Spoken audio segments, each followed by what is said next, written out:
வணக்கம். நான் உங்கள் குருநாதன். இந்த பதிவில் நம்ம என்ன பார்க்க போகிறோம் அப்படின்னா, ரிஷப லக்னத்தை பொறுத்தளவுக்கு அவங்க வாழ்க்கையில் ஒரு சிறப்பான நிலைக்கு வரத்துக்கு அவங்களுடைய ஜாதகத்தில் என்ன மாதிரியான கிரக அமைப்புகள்லாம் இருந்துச்சுன்னா அவங்க மேன்மைக்கு வருவாங்க அப்படிங்கிறத இந்த பதிவில் பார்ப்போங்க. பொதுவாக எல்லாருக்கும் பார்த்திங்கன்னா ஏதோ ஒரு பிரச்சனைகள் இருக்க தான் செய்யும் லைஃப்பில். ஆனாலும் நம்மளோட எதிர்பார்ப்பு என்ன இருக்கும் அப்படின்னா, இவ்வளோ பிரச்சனைகளும் கடந்து நம்ம எப்படியாவது நம்ம வாழ்க்கையில் நம்ம முன்னேறிட முடியுமா அப்படிங்கிற எதிர்பார்ப்பு எல்லாருக்கும் இருக்கும். அப்போது என்ன மாதிரியான கிரக அமைப்புகள்லாம் இருந்துச்சுன்னா நம்ம எப்படியும் வாழ்க்கையில் வெற்றி அடைஞ்சிடலாம் அப்படிங்கிறத இந்த பதிவில் பார்ப்போங்க. அப்போ ரிஷப லக்னத்தை பொறுத்தளவுக்கு சுக்கிரன் தான் லக்னாதிபதி. உங்களுடைய ஜாதகத்தில் சுக்கிரன் ஆட்சி பெற்ற நிலையில் இல்லை உச்சம் பெற்ற நிலையில் இருக்கார் அப்படின்னாலே உங்களுக்குன்னு ஒரு எதிர்காலம் கண்டிப்பாக உண்டுங்க. ஒருவேளை லக்னாதிபதி கெட்டு போயிட்டாரு அப்படின்னா உடனே அந்த ஜாதகர் ரொம்பவே கீழே போயிடுவார் அப்படிங்கிறது அர்த்தம் கிடையாதுங்க.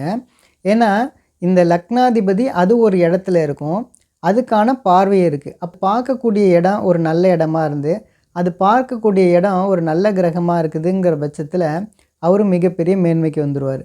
ஏன்னா ஒரு சின்ன யோகம் கூட ஒரு மனுஷனை மிகப்பெரிய லெவலுக்கு கொண்டுட்டு வந்துடும்.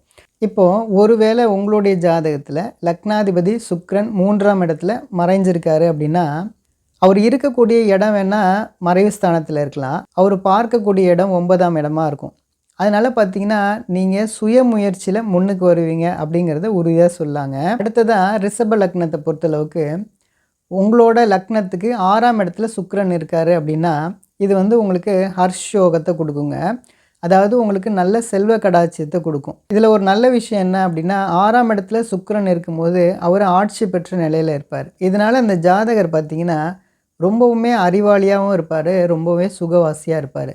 அடுத்ததாக பார்த்துக்குங்க, ரிஷப லக்னத்துக்கு லக்னாதிபதி சுக்கிரன் இப்போது 8ஆம் இடத்துல இருக்காருன்னு வச்சுங்களேன். அப்போ என்ன நடக்கும் அப்படின்னா உங்களுடைய பின் வாழ்க்கை ரொம்பவே யோகமாக இருக்கும், பெரும் செல்வத்தை பின்னாடி கொடுத்துரும். இதில் ஒரு சில பாதிப்புகளும் இருக்கும். அதாவது என்னென்னா பொருளாதார ரீதியாகவும் உங்களுக்கு கௌரவ ரீதியாகவும் சில பிரச்சனைகளை நீங்கள் சந்திக்கிற மாதிரி இருக்கும். ஆனாலும் உங்களுக்கு பெரும் செல்வத்தை கொடுக்காம விடாது. பார்த்தீங்கன்னா ட்ரஸ்ட்டு வச்சு அது மூலமாக வருமானம் வருது, பேங்க்கில் டெபாசிட் போட்டு அது மூலமாக வருமானம் வருது, பில்டிங் கட்டி அது மூலமாக வாடகை வருது. இது மாதிரியான நல்ல விஷயங்கள் எல்லாமே நடக்கும். வாழ்க்கையும் கொஞ்சம் சுகபோகமாக இருக்குங்க. அடுத்ததாக பார்த்தோம்னா ரிஷப லக்னத்தை பொறுத்தளவுக்கு யோகாதிபதி யார் அப்படின்னா 5ஆம் இடத்து அதிபதினு சொல்லக்கூடிய புதன், 9ஆம் இடத்து அதிபதினு சொல்லக்கூடிய சனி. இவங்க 2 பேரும் பார்த்திங்கன்னா ஒருத்தருக்கு ஒருத்தர் அவங்க பார்த்துக்கிட்டாலோ இல்லைன்னா இவங்க 2 பேரும் சேர்ந்து எங்கேயாவது இருந்தாலோ இல்லைன்னா இவங்களுக்குள்ள சார பரிவர்த்தனை அதாவது நட்சத்திர பரிவர்த்தனை இருந்தாலுமே இவங்க மிகப்பெரிய மேன்மைக்கு வந்துடுவாங்க. அதாவது புதன் சனியோட சாரத்தில், அதாவது புதன் பார்த்திங்கன்னா பூச நட்சத்திரத்துலேயும் சனி ஆயில் நட்சத்திரத்துலேயும் சார பரிவர்த்தனை ஆயிருக்கு அப்படின்னாலே இவங்க மிகப்பெரிய மேன்மைக்கு வந்துடுவாங்க. இப்போ ஒருவேளை 5ஆம் இடத்து அதிபதி பாதிக்கப்பட்டிருக்காரு, 9ஆம் இடத்து அதிபதி மட்டும் நல்ல நிலைமையில் இருக்காருன்னு வச்சுங்களேன். அப்போது அந்த ஜாதகரை பொறுத்தளவுக்கு அவருடைய வாழ்க்கையில் ஒரு டைம் அவருக்கு ஒரு வாழ்க்கையில் ஒரு இறக்கம் இருக்கும், அதுக்கப்புறம் அவர் மேன்மைக்கு வந்துடுவார். இப்போ அடுத்ததாக இப்போ எடுத்துக்கங்க, இப்போ 5ஆம் இடத்து அதிபதியும் கெட்டு போயிட்டார், 9ஆம் இடத்து அதிபதி யோகாதிபதியும் கெட்டு போயிட்டார் அப்படின்னா பின் வாழ்க்கை அதாவது 50 வயசுக்கு மேலே தான் இவங்களுக்கு யோகங்கள் கிடைக்கும். ஒரு சிலருக்கு பார்த்திங்கன்னா கிரகங்கள்லாம் நல்லபடியாக இருக்கும்போது அவங்களுக்கு காலகாலத்தில் எல்லா விஷயங்களும் கிடச்சிரும். ஒரு சில கிரகங்கள்லாம் இந்த மாதிரி சரியில்லாத நிலையில் அவங்களுக்கு பின் வாழ்க்கையில் 50 வயசுக்கு மேலே கிடைக்கும். ஆக மொத்தம் பாதிப்புகள் ஒரு கிரகத்தினால பாதிப்புகள்ங்கிறது வேறு, யோகங்கள்ங்கிறது வேறு. அப்போது யோகங்கள்ங்கிறது கண்டிப்பாக ஒரு நாள் இல்லைன்னா ஒரு நாள் உங்களுக்கு கிடச்சிரும். இப்போது இது இந்த யோகாதிபதினு சொல்லக்கூடிய 5ஆம் இடத்து அதிபதி 9ஆம் இடத்து அதிபதி அதாவது புதன் சனி இவங்க எல்லாமே ஜாதகத்தில் நல்ல நிலைமையில் இருக்காங்க அப்படின்னா அவங்களுக்கு பார்த்திங்கன்னா நல்ல அந்தஸ்து கௌரவம், நல்ல அரசாங்கத்தில் நல்ல மேன்மையான பொசிஷனு, வேலையில் நல்ல பொசிஷனு, இது மட்டும் இல்லாமல் கோயில் திருப்பணிகள்லாம் எடுத்து செய்கிறது, இந்த மாதிரியான விஷயங்கள் எல்லாமே நடக்குங்க. அடுத்தது ரிஷப லக்னத்தை பொறுத்தளவுக்கு 2ஆம் இடமும் 4ஆம் இடமும் ரொம்பவே நல்லா இருக்குதுன்ற பட்சத்தில் இவரோட கல்வி சூப்பராக இருக்குங்க. அடுத்ததாக ரிஷப லக்னத்துக்கு பாதகாதிபதி யார் அப்படின்னா 9ஆம் இடத்துல இருக்கக்கூடிய சனி. அப்போது மாரகாதிபதி யார் அப்படின்னா 3ஆம் இடத்து அதிபதினு சொல்லக்கூடிய சந்திரன், அதுக்கப்புறம் 8ஆம் இடத்து அதிபதினு சொல்லக்கூடிய குரு. அப்போது இவங்க உங்களுடைய ஜாதகத்தில் பாதிக்கப்பட்ட நிலையில் இருக்காங்க அப்படின்னாலே இதுவே உங்களுக்கு ஒரு யோகங்க. ரிஷப லக்னத்துக்காரவங்கள பொறுத்தளவுக்கு மெயினாக இந்த டாக்குமெண்ட் விஷயத்துலலாம் ரொம்பவே கேர்ஃபுல்லாக இருக்கணும். டாக்குமெண்ட்டில் ஏதாவது சைன் பண்ணுறதுக்கு முன்னாடி அதை நல்லா படித்து பார்த்து சைன் பண்ணணும். அதே மாதிரி ஒருத்தவங்களுக்கு செக்கு கொடுக்கறதா இருக்கட்டும், ஆபரணங்கள் விஷயங்களில் இதிலெல்லாம் ரொம்பவே கவனமாக இருக்கணும். அடுத்தது என்ன அப்படின்னா, இப்போ ரிஷப லக்னத்துக்கு சந்திரன் நீச்சம் பெற்ற நிலையில் இருக்கார் அப்படின்னா பின் வாழ்க்கை யோகமாக இருக்குங்க, கவலைப்பட வேண்டாம்.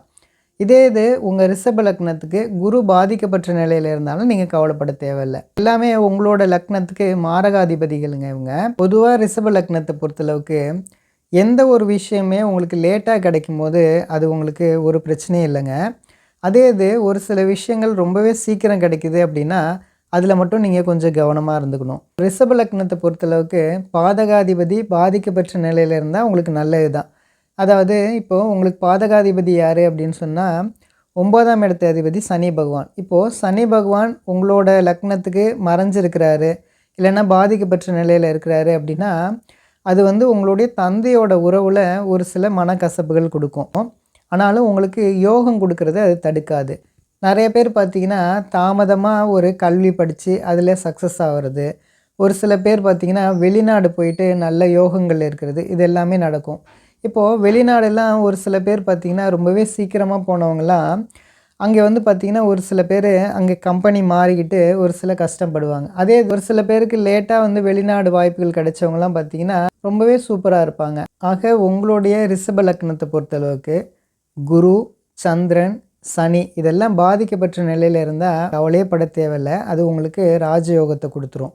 அதனால் லக்னாதிபதி பார்த்திங்கன்னா வக்கரம் பெற்ற நிலையாக இருக்கட்டும், நீச்சம் பெற்ற நிலையில் இருந்துச்சுன்னா கவலைப்பட தேவையில்லை.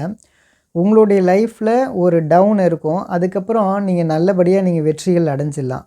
ரிஷப லக்னத்தை பொறுத்தளவுக்கு செவ்வாய் பலமாயிட்டார் அப்படின்னாலே இவங்களுக்கு பருவத யோகத்தை கொடுத்துருங்க.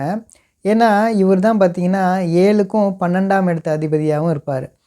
அப்போது உங்களுடைய ஜாதகத்தை பொறுத்தளவுக்கு இப்போ செவ்வாயும் சனியும் சேர்ந்துருக்குது அப்படின்னா ஒன்று செவ்வாய் இல்லைன்னா சனி பலம் பெற்றிருக்கு அப்படின்னாலே பின் வாழ்க்கை ரொம்பவே யோகமாக இருக்கும். பயணங்கள் மூலமாக உங்களுக்கு நல்ல லாபங்கள் இருக்கும். வெளிநாடு தொடர்புகள் மூலமாக உங்களுக்கு லாபங்கள் இருக்கும்.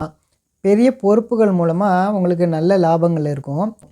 ஒரு சிலர் பார்த்திங்கன்னா என்ன சொல்லுவாங்க அப்படின்னா, நான் நல்ல ஒரு நிலைமையில் இருந்தேன், அதுக்கப்புறம் நிறைய விஷயங்கள் நான் இழந்துட்டேன், 45 வயசுக்கு மேலே நான் ரொம்பவே யோகமாக இருந்தேன், நிறைய சம்பாரித்தேன் அப்படின்னு சொல்கிறது எல்லாமே பார்த்திங்கன்னா இந்த செவ்வாய் சனி காம்பினேஷன் இருக்குங்க. ஆக மொத்தம் பார்த்திங்கன்னா நான் உங்களுக்கு ரிஷப லக்னத்துக்கு என்னென்ன மாதிரியான கிரக அமைப்புகள்லாம் இருந்துச்சுன்னா நீங்கள் வாழ்க்கையில் வெற்றி பெறுவீங்க அப்படிங்கிறத நான் அந்த பதிவில் சொல்லியிருக்கேங்க. நம்புங்க, எல்லாமே நல்லதே நடக்குங்க. நன்றி நன்றி நன்றி.